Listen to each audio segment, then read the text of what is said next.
Bonjour, America. Bonjour, hi, Canada. I'm Hugh Hewitt inside the Beltway on this Monday, June the 14th, in the year of our Lord, 2021. I hope you had a great weekend.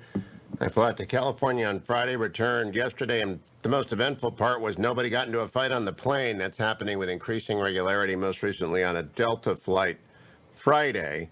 The latest outburst of violent behavior. Now, Delta is a blue airline ever since they decided to be upset over Georgia's voter integrity law. I guess more Democrats are flying Delta and Republicans are shunning it. So, of course, they're going to have unruly passengers who are having to be tased. But that didn't happen on my plane. I flew American and I flew United, so I'm back and forth. But I had a great trip to California. It was the 50th anniversary of Tricia Nixon Cox and Edward Cox's wedding. So we had a little reception at the Nixon Library in Yorba Linda. And a wonderful couple of days in California and back to the Beltway where it's a million degrees. Meanwhile, the G7 was meeting. The headlines all weekend long were just basically pictures of the Queen talking to President Biden, to President Macron of France, with, of course, Boris Johnson everywhere. Boring G7, except at the end they put out a 25-page statement that has a couple of paragraphs blasting China. In a week.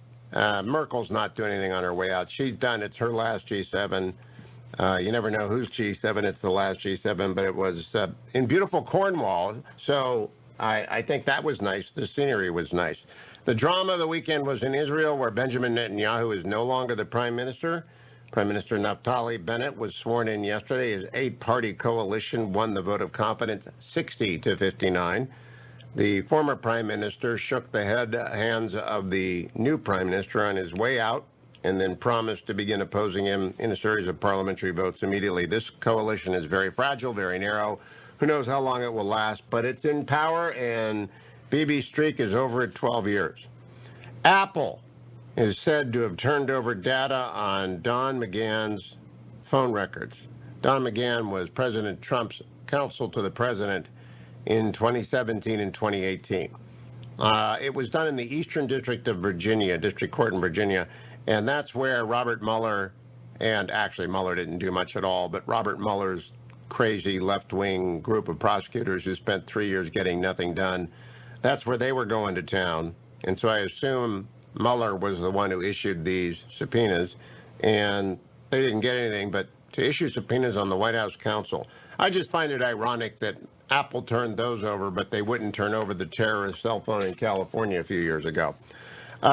Boris Johnson, quite apart from the G7, is probably going to announce today a delay in Great Britain's reopening because of the Delta variant, a highly contagious variant, but not deadlier in terms of evading the vaccines on the market. Thank God for Pfizer. Thank God for Moderna. Thank God for Operation Warp Speed, Donald Trump, Alex Azar, and everyone who got it done. Because we'd be screwed in the United States. They have the Delta variant in the UK and a slower rollout of their vaccination. I had a conversation with a retired pharmaceutical executive over the weekend at the Nixon Library about the idiocy of pausing the Johnson & Johnson vaccination. I'm not going to tell you who it was because I don't need the FDA and the CDC people who are driving in today to get mad at some company, even though this individual had left the company, but just adamant that it was the dumbest move ever. And it certainly did delay rollout in some places, but J&J will soon be reaching everywhere. There are sausage wars. As soon as the G7 broke up, Macron and Boris Johnson began throwing brickbats at each other again. Boris Johnson's going to have to break up the Brexit protocol for Northern Ireland rather than risk the unraveling of the Good Friday Accords. Right now, there are custom checks at the edge of the Irish Sea as sausage. They're called the sausage war because it involves sausage and frozen meats. They come across from Great Britain. They used to be able to enter without tariff or inspection into Northern Ireland. And some of the Brexit agreements are interpreted as requiring that. Boris Johnson said, if we don't change that, we're out of here. And we'll have sort of a post-Brexit, hard Brexit. I found amusing the stories over the weekend about teachers. Teachers across the country protest laws restricting lessons on racism. That's actually not what's going on. The laws being passed across the United States are requiring that teachers teach the 3 R's, reading, writing, and arithmetic, and not a 4th R of racism everywhere, racism embedded in the system. Critical legal theory became critical race theory. Critical legal theory was originally around the law academy, and no one took it very seriously except a couple of extreme lefties. Now it's everywhere, and you spend Maoist days self-criticizing yourself and your fellow teachers and students, condemning the world in which they live when they ought to be memorizing dates and name places and getting ready for college and a serious career. But teachers decided to hold a, quote, national day of action. I must tell you, that's silly, and parents will think it's silly, and school board members who shut down the schools and indulge this silliness are going to be thrown out because the American public is not racist. The American public wants to have the public education work, and they're more concerned about schools with overwhelmingly minority population not functioning than condemning teachers in whatever district they are in. Then we got a wonderful column in the Washington Post by none other than yours truly, because we are up against summer and there's nothing going on. So I wrote a column for the Washington Post on my reading list. I'll tell you about it in the third segment today. I got a reading list, and I talked about the fantasy novel, but it's over on the front page of the Washington Post. It's called My Epic and Endless Reading List, because if you fall into the Wheel of Time series, and Chris Cillizza pushed me into that chasm, you're a doomed person. And Ross Douthat and I were talking about fantasy epics last week. And so I just ran through my annual book column that combines nonfiction, fiction, thrillers, and then a couple of paragraphs on fantasy. I recommend it to anyone who's looking for a good read for the summer. It's over at WashingtonPost.com. Somebody paid Jeff Bezos $28 million to go to space. They did. I thought to myself, I wonder what $28 million would have done for Prison Fellowship's Angel Tree. I want to thank all of you who have contributed over the weekend. I was hoping to reach 600 campers. I set out to get to 500. We blew past 600 over the weekend. We're at 640. If you've forgotten, please don't. It's remarkable what you've done. The banner is at the top of HughHewitt.com. $200 sends a kid to camp. And thanks to people like you, these kids have an amazing experience. Actor Luke Wilson has a new film out, 12 Mighty Orphans. It opens this Friday. Heard about your generosity and says it will allow these kids an experience of a life-changing week.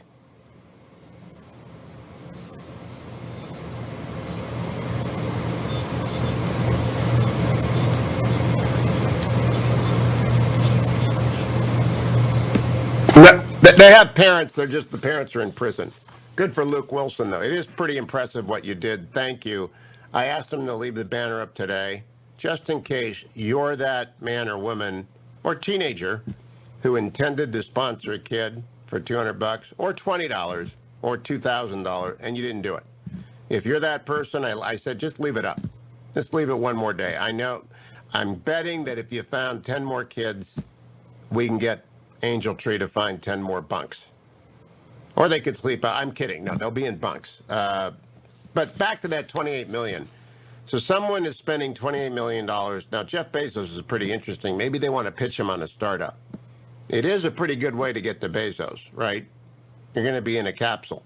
On the other hand, they're probably going to be clicking buttons and wondering if the dong-on thing is going to get back. But somebody, we don't know who, this Blue Origin is named for Alan Shepard. Yeah, I interviewed Alan Shepard when he was alive. It's I met 3 of the guys who've walked on the moon. Alan Shepard was first. He's the fellow who hit the golf ball. That's how I remember Alan Shepard. Wouldn't tell me, probably has never told anyone whether it was a Titleist or not. I assume it's a Titleist. But Alan Shepard walked on the moon. This new rocket is called the Alan Shepard. In Austin, Texas, 14 people were injured in an Austin 6th Street Entertainment District shooting. Haven't found the full scoop on that yet, but Austin, Texas, and not much known about it. We are watching an alleged nuclear leak in China, maybe a little 3 Mile Island going on, meltdown there, the Taishan nuclear power plant in Guangdong. But why would we believe anything China tells us about anything? And a father and son pled guilty to spiriting Nissan motor executive Carlos Ghosn out of Japan in a box aboard a private jet in late 2019. That was the news of the weekend. As I say, summer is upon us, but later in the show, Mitch McConnell joins us. Stay tuned. Sorry, America. Bonjour. Hi, Canada. It's Hugh Hewitt. It's Monday. Jake Sherman is in the house. Punch Bowl News will continue through the dog days of summer. It's very, very interesting. Good morning, Jake. How are you? I'm well, Hugh. How are you?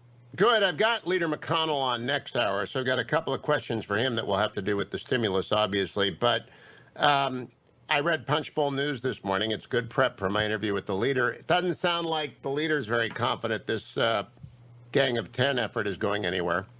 Well, I'll be curious to see what he says, and I hope to. I hope you guys send me a clip so I can listen to it. But no, we always do, Jake. I think we always do. If we don't, we'll get your email. We'll definitely get it for me. Yes. I mean, listen. So I don't think he's terribly bullish on it. I think what he's doing, and I think he would tell you this, is he's giving it a chance. And I'm not sure what that means at this point. I think that it is. I just think that there aren't a lot of Republicans that are going to go for it. I also think it's tough, Hugh, to do a massive infrastructure package and pay for it.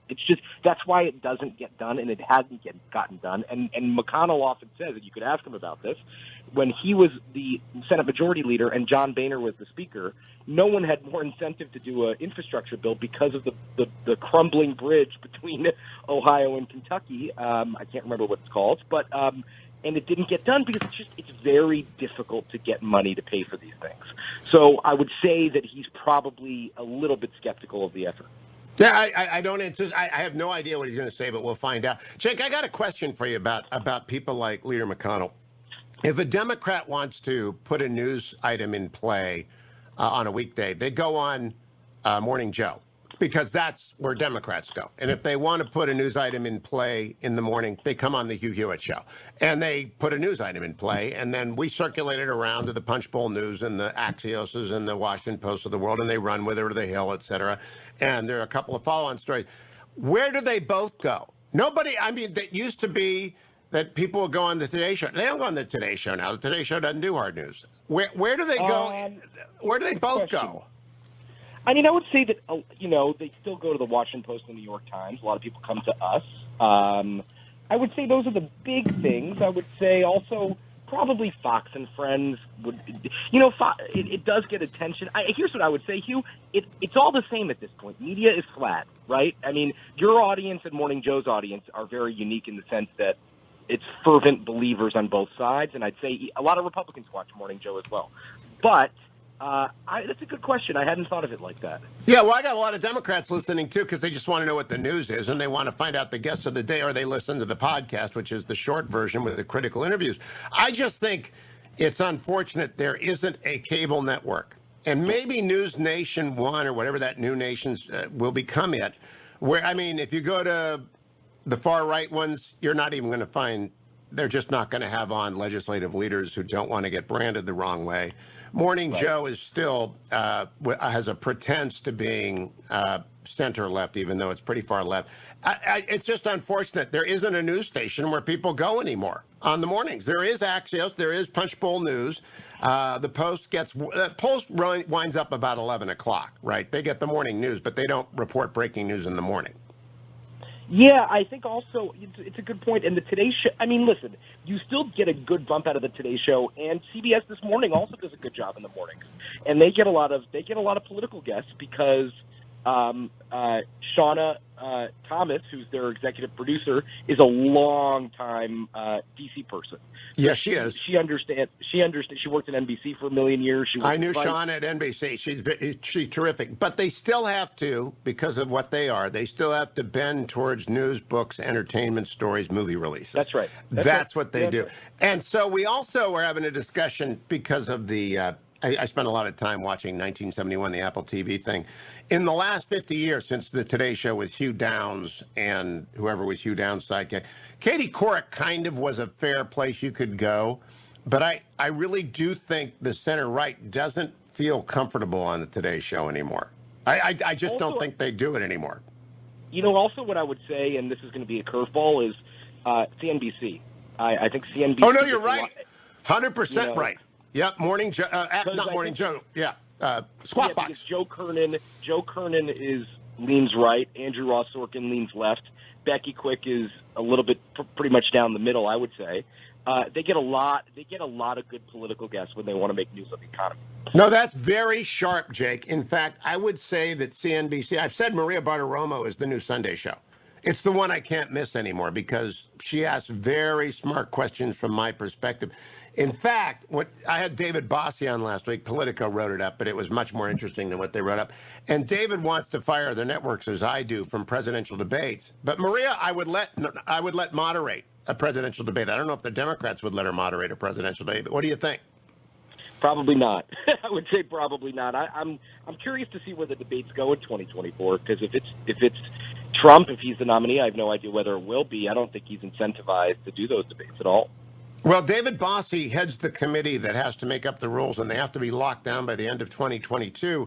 So I spent 30 minutes talking to him about this, and I really do think they're going to fire the networks from the primary debates and the Presidential Debate Commission. Have you spent any time? I mean, can you find Frank Fahrenkopf, or is he in a time capsule somewhere being kept alive by I shouldn't be mean to Frank, but he was, what, 95? I don't know how old Frank Fahrenkopf is.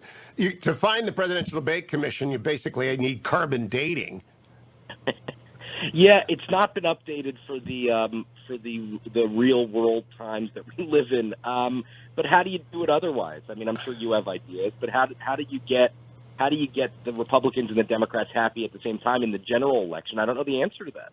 I do. You let the campaigns negotiate like they did prior to the crystallization of the Presidential Debate Commission. They used to come together and they would have, Jim Baker would sit down with Bob Beckel, and they would say, okay, we'll do 3 or we'll do 2, and we'll have these people moderate, and they would negotiate it. And that's what it was supposed to be, kind of with Marcus Queensberry rules, but it just became just another D.C. pearl that got old and broken. Jake, in terms of the summer, I am curious how do you ever I know you can't let up. Everyone expects Punch Bowl News, but what do you do when you go away for 2 weeks? Like I take the last week in July and the first week in August off. What do you do? I don't know what our schedule is exactly, but we're gonna slow down a little bit in August. I think we take 1 week completely off, and then 1 week we do just the morning edition, is what I remember. But I actually anticipate the summer is going to be quite busy. I would say, Hugh, that actually from now basically until the end of September, early October is going to be just massively busy legislatively between infrastructure. Joe Biden trying to pass the American Families Plan, $4 trillion of spending, government funding, the debt ceiling, everything like that is coming due. And, there's a lot of also, as we wrote this morning, ancillary drama in the House when it comes to Ilhan Omar, and Kevin McCarthy is going to move to try to boot Ilhan Omar off the Foreign Affairs Committee after last week, where she seemed to equate Israel, America, Afghanistan, the Taliban, and Hamas. So I would have to imagine that really we're going to not be able to take much time off given all these things. Jay, I read it, and I know about Kevin's McCarthy's move today, but remember the old Shakespeare line, sound and fury signifying nothing? They are stuck. The country is stuck at 50-50. And it doesn't look that way because Democrats run everything. But with a filibuster, it's stuck at 50-50. And they're not going to move the filibuster. I think finally the media has figured that out, right? Oh, and you and I would say you've been very forward-leaning and correct in that Joe Manchin's not going to blow it up. I think everyone recognizes that. Now, I'm all for reporters asking him as frequently as they'd like whether he's going to get rid of it, but he's not, and that's clear at this point. Yeah, they should ask Maggie Hansen and Mark Kelly as well. The key thing will be whether or not Bernie can put together a reconciliation budget to which they can attach. I think you can do immigration reform on reconciliation by taxing people in the country. You can? You can, yes, but they've explored this a million times. But I would say I don't think it's terribly likely that they'll do so. I just think that would be. I mean, Biden seems to be against it because I think he seems to realize. This is just me reading the room, but he seems to realize that it would be a step too far for a lot of people, and he's not comfortable with it. Jack, let me pause. They're wrong there. I'm one of the Republicans, and we are legion who would applaud. The Supreme Court ruled 9-0 that refugees do not have legal status in the United States, but they could be part of a legislative package because Congress controls it. If they just tried that, you'd be amazed at how many Republicans want to do a normal thing on regularization of people. It just has to be normal. It just can't be wild. I think you're right, but that all said, we all know what the final package is going to look like on immigration. It would be border security combined with some sort of normalization and taking care of the dreamers in some way, shape, or form. But just no one has had the political courage to do it yet. Bigger, could be bigger, bigger, bigger. Jake Sherman, good to talk to you as always. PunchbowlNews.com, America gets you what you need to know every single Monday through Friday in D.C. PunchbowlNews.com, it's free. What more do you want? Stay tuned. I'll be right back on the Hugh Hewitt Show. He said I watched Apple TV's 1971 on airplanes this weekend. I asked the fetching Mrs. here if she knew that Elton John debuted at the Troubadour in 1971. She couldn't believe it. We've seen Elton John 10 times between us. I'll bet you Salena Zito has seen Elton John. She joins me now, columnist for the New York Post and the Washington Examiner. Salena, have you ever seen Elton John in concert? I have, way back in the beginning. Oh, yeah. I mean, he used to come through Blossom every summer, and Blossom being the outdoor amphitheater in Cleveland. I'm not sure. Pittsburgh doesn't allow music, right? They don't have outdoor amphitheaters. He was at the Star Lake Amphitheater, which is a county away because, you know, Pittsburgh. That was right. Pittsburgh doesn't allow live music, and that's a couple of picnic tables in a swamp. Salena, let me ask you about your column because I found it fascinating. I interviewed J.D. Vance when his book came out before he was a supernova. I like him. I'm not getting involved in the Senate primary. It's primary. Right. And so I won't be. Yeah. But it is remarkable in you chronicle the left has decided to hate J.D. Vance. Why?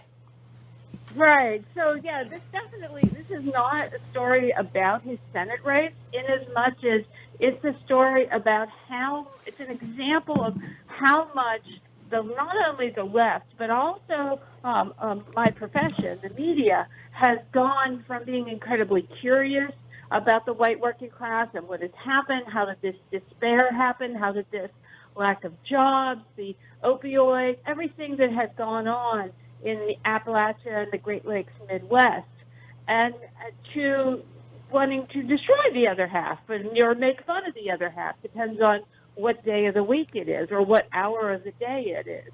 And I noticed this with JD because when he first came out, he was the guy. If you wanted to decipher, why things were among the white working class, you went to J.D. Vance.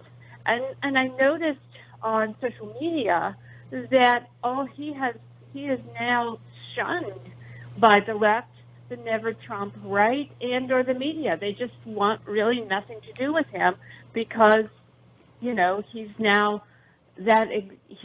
interested in politics first, and second of all, has revealed that while he did not always like Trump's comportment, which I think any honest Trump supporter will tell you there were times they did not like his comportment, but that he is a conservative populist. Salena, you crystallized for me. It's no longer about character. It's about compliance. Compliance with the demands of the opinion overlords of the left. And yes, they have like a half dozen people who are never Trumpers. Many of them are in therapy and are coming out of it. So I hope for their rehabilitation.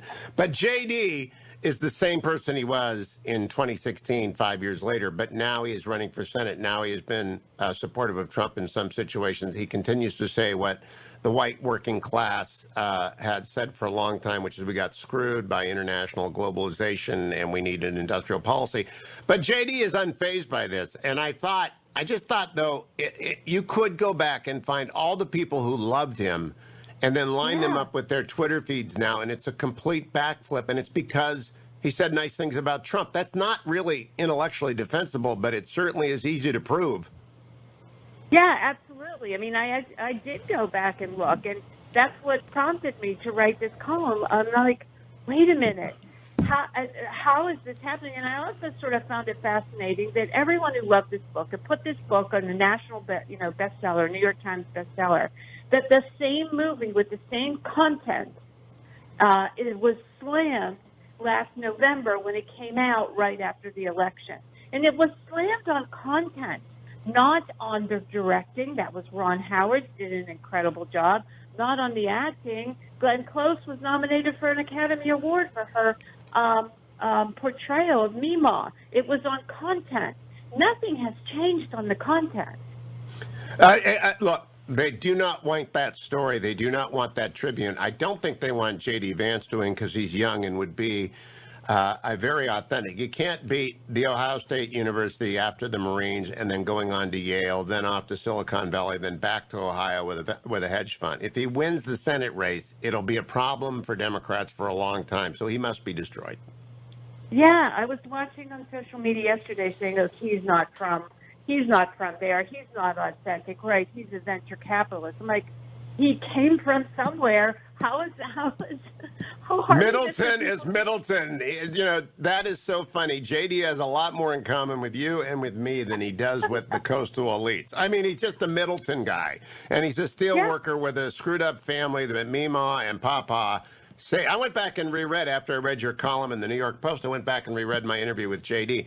People didn't know. They were transfixed by the idea he could escape his addicted mother and 6 dads. Right. And they didn't look for him to become a tribune of the white working class. Last word to you, Salena.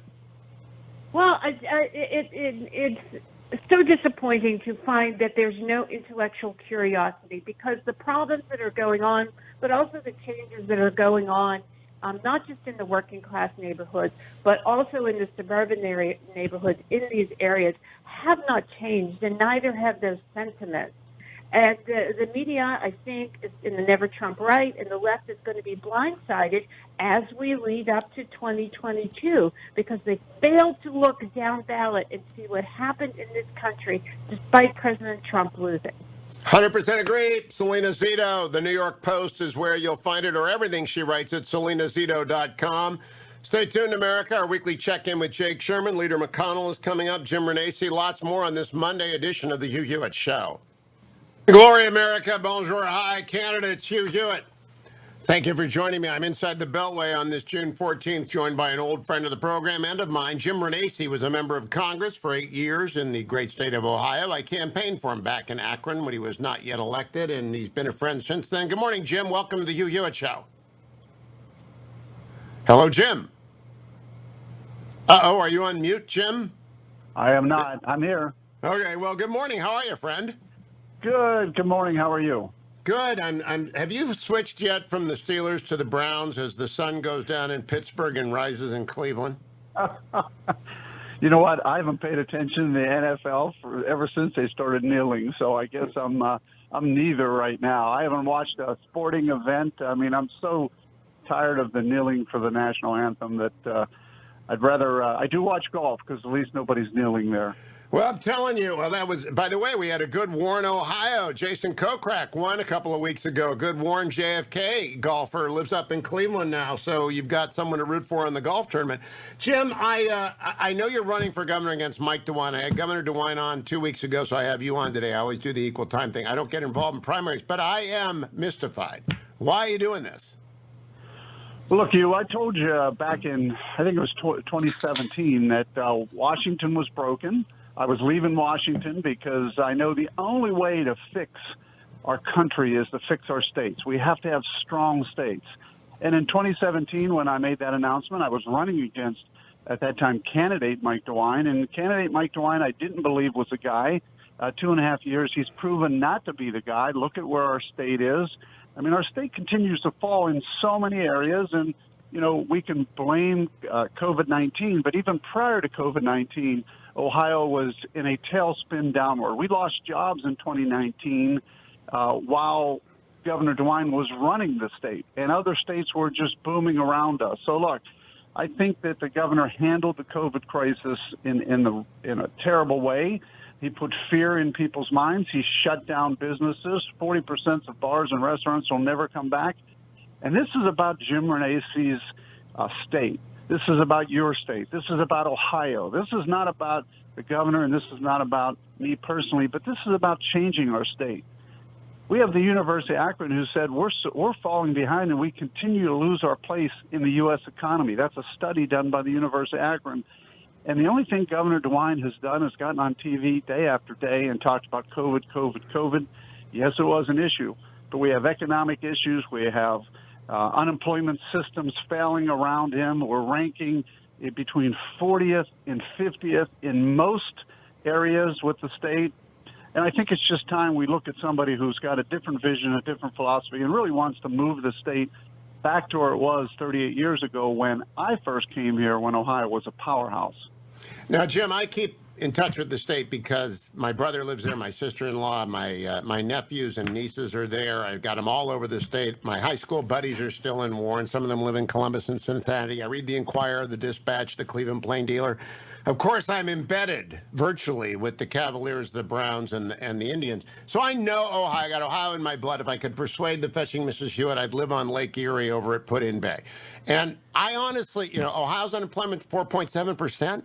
I just don't understand how you're going to run against an incumbent governor with a budget balance that's at 4.7%, who is widely perceived as having done a great job during COVID and whose lottery is now being adopted by every other state with common sense. And he turned back the unemployment benefits. He's stopping that. I think Mike did a good job. And here's my biggest issue. When a Republican incumbent has done a good job and should easily win re-election, we have to spend scarce Republican dollars. I say we because I'm a lifelong Republican in Buckeye. We have to spend Republican dollars on races we otherwise wouldn't. Why didn't you go back for Senate again? That one's wide open. Well, because I don't believe Washington can be fixed. I think it has to be fixed by the state. And by the way, I would disagree with you when you say that Mike DeWine is well appreciated and liked. I mean, I have a poll sitting here in front of me done by a very reputable firm that says that 35% of Republicans will never vote for him again, and 15% will probably not consider him again. So 50% of Republicans will not consider or vote for Mike DeWine again. He's got a 16% approval rating, and that's it. In a state where he has run it like a Democrat, he hired a Democrat, director, medical director. He allowed her to scare everybody. And we have a state that's failing, and you say we have a balanced budget. It's only because we brought in $8.5 billion from the federal government. I mean, if you really look at the statistics, this state, by the way, isn't it interesting? 22 states are coming out of the COVID crisis, and 19 of them are Republican and strong, very strong. And yet Ohio's not in those 22. And Michigan, a Democrat state, is ahead of Ohio.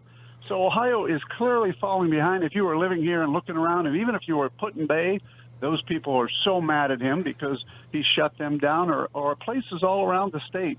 People are not happy. Republicans are not happy. He definitely has the Democrats behind him in Ohio. The polling shows he's got 85% of Democrats supporting him, but very few Republicans supporting him. Now, Jim, when someone signs the heartbeat bill, like Mike DeWine did, immediately they get my applause. I like his judicial appointments. I keep in touch with Aaron Bear, who runs Citizens for Christian Values there in Columbus, and I'm going to come into town to moderate the Ohio Republican debate because that vast parade of candidates, they've all been on the show. Jane Temkin, Josh Mandel, J.D. Vance, they've all been on. You know what the one thing they all say is? Mike DeWine's done a good job. I just think it's an uphill battle to persuade people that based on a poll, what they feel in their heart that Mike DeWine's done a good job is not true. And, I know polls are great and statistics. I know what Lincoln said about him or Jefferson or somebody. And I can't remember who. But honestly, have you had rallies where I don't think Trump's going to endorse anybody in that race because you're both pro-Trump and you're both Republicans. I just don't get the case. What are you going to say to a Democrat primary voter that's going to be different and better if Jim Renacci, by the way, I'm not sure it would work in the general if you defeat Mike in the primary, and God bless everyone, Godspeed, but what's your case going to be to the Republican primary voter? Well, my case is always going to be the same. It's about taking Ohio and moving it forward, not allowing it to fall behind. Look, I'm telling you, statistically, you look at Ohio, and if you lived here, there's no reason to stay. We're the seventh most left state in the country. I mean, people are leaving. They're leaving for states that are Democrat states. And again, these are statistics. I know there are some people who like what Mike DeWine has done, but it's a very small percentage. And my argument's always going to be about Ohio. I love this state. I want to move it forward. And if you want to continue to drive it into the ground, I mean, I can give you statistic after statistic. We're 50th now with drug overdose deaths. So because of what's happened in the last year, we've moved to the 50th spot. That's the worst spot you can be in. 44th on infant mortality, 40th in job growth. We've got the 8th worst tax system. When it comes to unemployment, I've got 3 studies right in front of me. We're coming out of COVID ranked either 44th, 40th, or 39th, depending on how you look at it. People don't have jobs. People are afraid. People are leaving the state.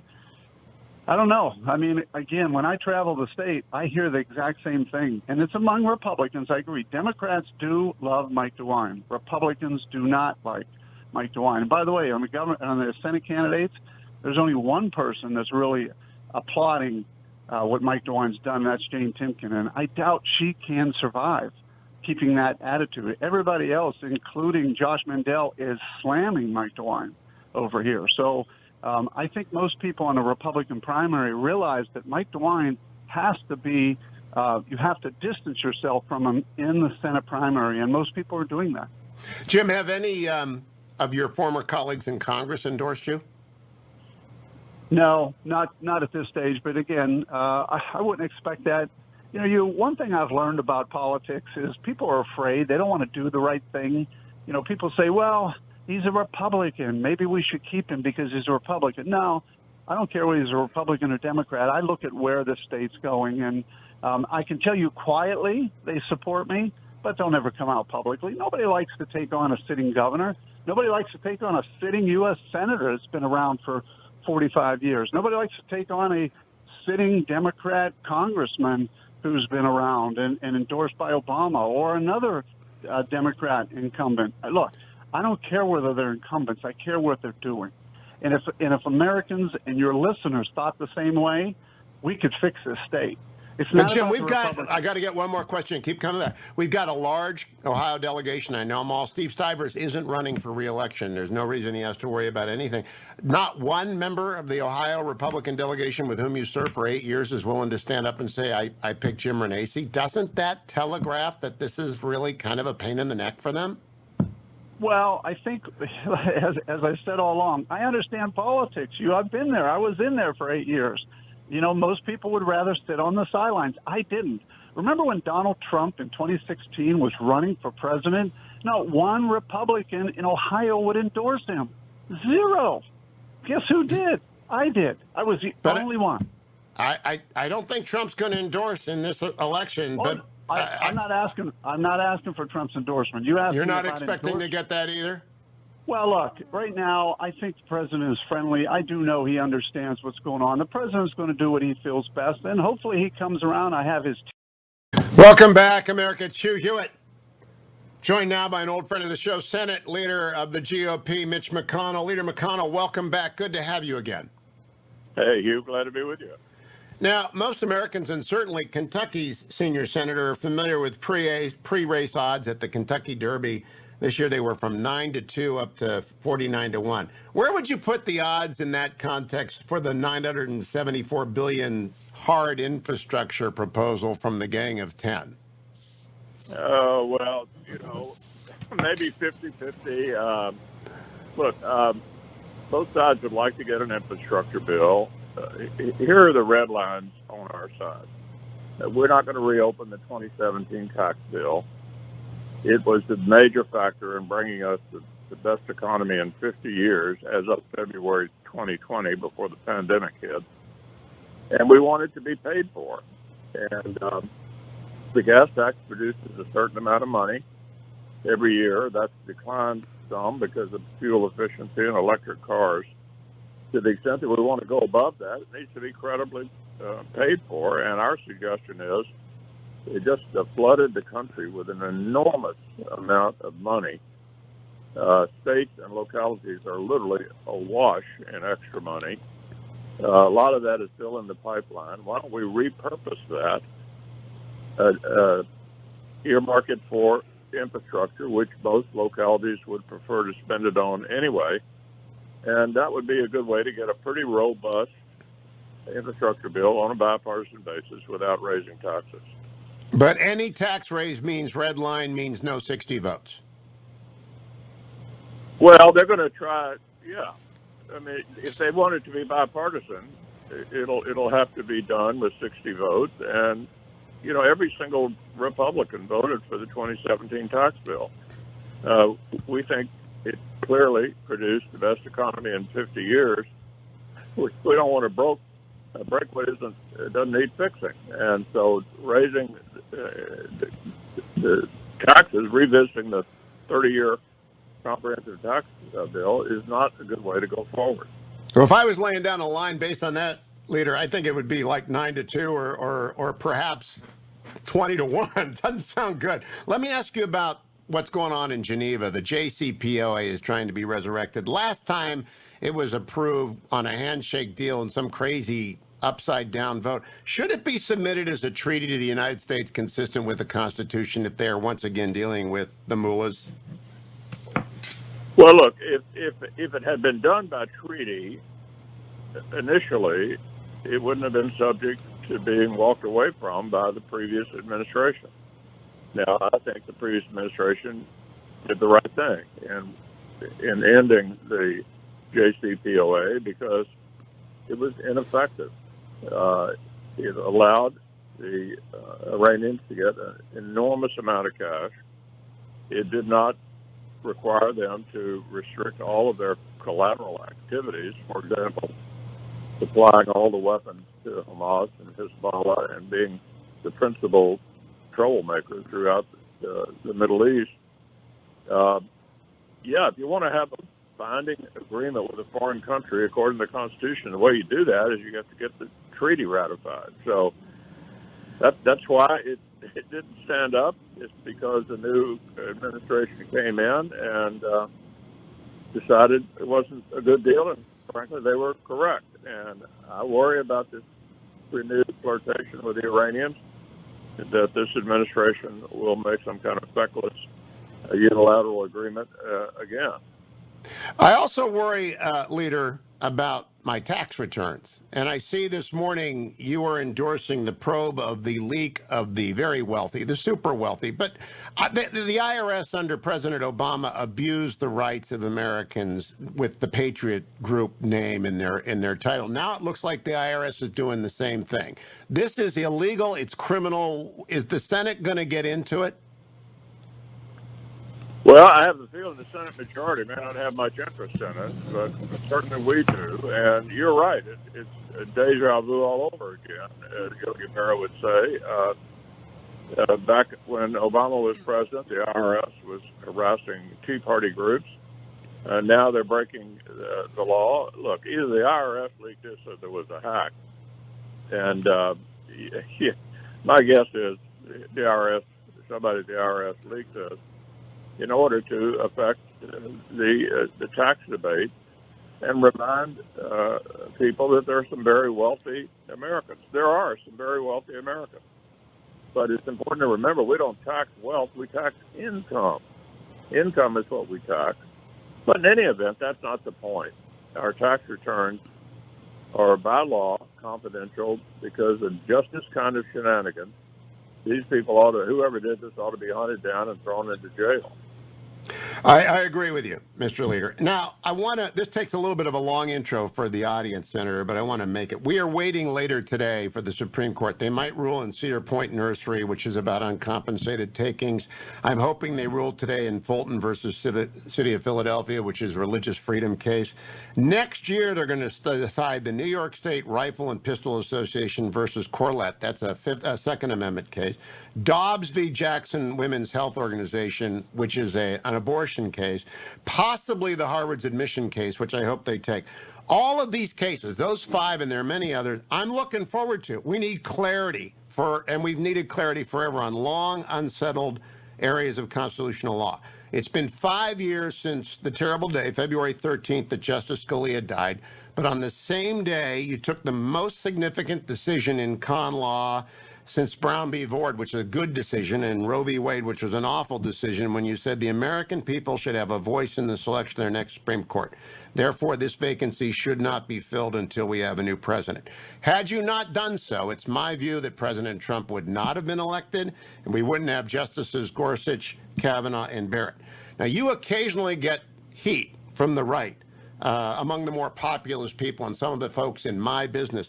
Does it just chaff you that they do not bring up that the court and the Constitution would be in quicksand up to its neck if you had not taken the position you did 5 years ago, and we did not have the court that we do today, where we're looking forward and not in fear at a series of decisions this year and next? Well, look, you can't be the Republican leader of the Senate and not take a few slings and arrows, but I do think the issue that you raised is the single most consequential thing I've done in my time as majority leader of the Senate. Preserve the Scalia vacancy for the Gorsuch appointment.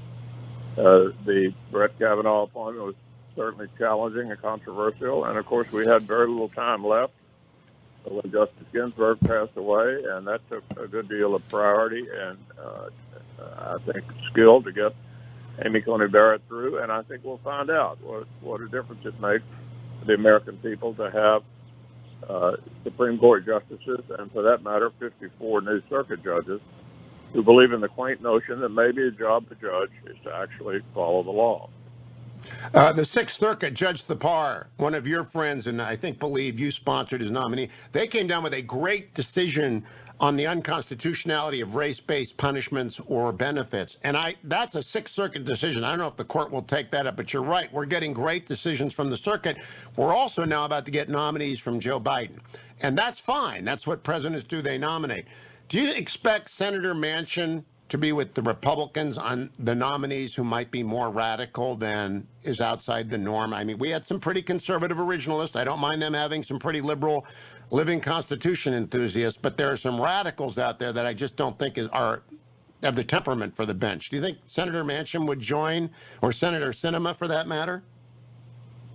I don't know. You know, Manchin voted against Barrett, and also Sinema voted against Barrett, and they are Democrats. I do respect them both for their important decision to save the Senate by not eliminating the filibuster. That's an extraordinarily important institutional part of the Senate. I admire that greatly. How they're going to vote on judges, I guess we'll have to wait and see. I'll come back to that in a second, but while we're on the filibuster, is it just Senators Manchin and Sinema that for some reason the press can find them? They can never find Maggie Hassan. They can never find Raphael Warnock. They can never find Mark Kelly or Cortez Masto, the four Democrats who are in danger. They can't find them to ask them about the filibuster or D.C. statehood or any of the other wacky ideas like expanding and packing the Supreme Court. Have you talked to them? Are they actually in favor of the filibuster, or are they just hiding? Well, I think most of them have chosen not to say. And my guess is Sherman, with a 50-50 Senate, will not try this unless he's got all of his ducks in a row. So we may never find out what those other senators actually feel about this important rule, which is the essence of the Senate. I mean, that is the essence of the Senate, the legislative filibuster. It requires us to have a 60-vote majority to do things. That's been the way the Senate's been for quite a long time. We never, President Trump wanted me to get rid of it, and I said politely, no, we're not going to do that. The institution of the Senate is too important for either side to take a short-term advantage by blowing it up. Let me ask you, if you regain the majority in 2022 for the Republicans, and there's a very good chance of that happening. I'll come back to the individual races in a second. Would the rule that you applied in 2016 to the Scalia vacancy apply in 2024 to any vacancy that occurred then? Well, I think in the middle of a presidential election, if you have a Senate of the opposite party of the president, you have to go back to the 1880s to find the last time a vacancy was filled. So I think it's highly unlikely. In fact, no, I don't think either party, if it were different from the president, would confirm a Supreme Court nominee in the middle of an election. What was different in 2020 was we were of the same party as the president, and that's why we went ahead with it. That's why I think people who are angst about Justice Breyer stepping down right now are just nuts. If he retired next year after the abortion case, I just don't see him retiring with Dobbs and the Second Amendment on the docket and possibly affirmative action. Now, let me ask you about the key thing, leader, about the 2023 term. Again, if you were back as the Senate Republican leader, and I hope you are, and a Democrat retires at the end of 2023, and there are 18 months, that would be the Anthony Kennedy precedent. Would they get a fair shot at a hearing? Not a radical, but a normal mainstream liberal. Well, we'd have to wait and see what happens. You mentioned Justice Breyer. I do want to give him a shout out though, because he joined what Justice Ginsburg said in 2019, that 9 is the right number for the Supreme Court, and I admire him for that. I think even the liberal justices on the Supreme Court have made it clear court packing is a terrible idea. 100% agree. Now, President Biden will be advancing many very liberal judicial nominees at the district court level. Democratic senators from their states, when there were 2 Democrats, blocked many fine judicial nominees, especially in my old state of California, but all across the country. Wherever there were 2 Democrats, they blocked district court nominees. Will Senator Schumer and his caucus adopt the same deference that you demonstrated toward Democratic senators during your tenure when it comes to Biden nominees in states with 2 Republican senators for the district court, Senator McConnell? Well, my understanding is that Dick Durbin, who's now the chairman of the Judiciary Committee, is going to honor the blue slip for district judges. So, as you suggest, what that means is in a state where you have 1 or 2 Republican senators, they'd have to sign off. They may not be able to choose the nominee, but would have to sign off on it. And my understanding is that the new chairman of the Judiciary Committee is going to continue that. That's good news. Now I want to turn to politics, leader. Missouri, North Carolina, Ohio, and Pennsylvania are the 4 states in which Republicans have to defend open seats. The NRSC, Chairman Scott has told me he will not get involved in primaries, but will your political action committee, in which you have a decisive role, the Senate Leadership Fund, get involved? Because I am very afraid of outliers getting the nomination and losing. For example, in Missouri, I think we have some unelectable Republicans who want nominations, and they just cannot get the nomination, and we're going to lose easily defended seats. Will the leadership fund be involved? Yeah, if necessary. I mean, you're recalling the same period I am, 2010 and 2012, when we nominated 4 or 5 candidates by being passive in primaries that simply could not appeal to the general election audience. There's no question that in order to win, you have to, in most states that are going to determine who's in the majority next time, you have to appeal to the general election audience. And some of the candidates who filed in these primaries clearly aren't. I'll be keeping an eye on that. Hopefully we won't have to intervene, but if we do, we will. All right, I'm glad to hear that. Last question, Leader McConnell. Last week when David Bossie was on with me, I referred to he and Chief Justice Roberts and you as the triumvirate of First Amendment because of Citizens United. It's because of your long battle to keep the First Amendment applicable to political speech that we got to Citizens United. It's because Bossie brought it and Roberts ruled the right way that we have free speech in the United States. I am concerned about the Presidential Debate Commission, and some of those people might be your friends. Bossie and I want it delegitimized because they screw Republican. What do you think about the networks generally and the Presidential Debate Commission specifically in Republican senatorial primary debates, in Senate debates, in presidential debates? Well, no one makes the candidates participate. And I think at the presidential level where where the commission operates, if a Republican nominee feels he's not being fairly treated, he doesn't have to choose to debate through the rules of the Presidential Debating Commission. So it's a voluntary decision on the part of the 2 candidates for president as to whether or not they participate. So you got the option not to. That gives you some leverage. And if it shapes up in 2024 that the Republican nominee feels like he's not getting a fair deal, he can say, we're not going to do it this way. Or it could be reformed. Do you think it can be fixed? Well, it's a voluntary association. The 2 candidates basically decide to participate through this group that sets the rules. And I think the best way to change the rules would be to say, look, I'm not going to participate under this set of circumstances. Well said. Leader McConnell, thank you for your time. Great to talk to you again. Continue. I hope that you stop new taxes. That is not the Republican way. I'm pretty sure you will. Thank you, Leader.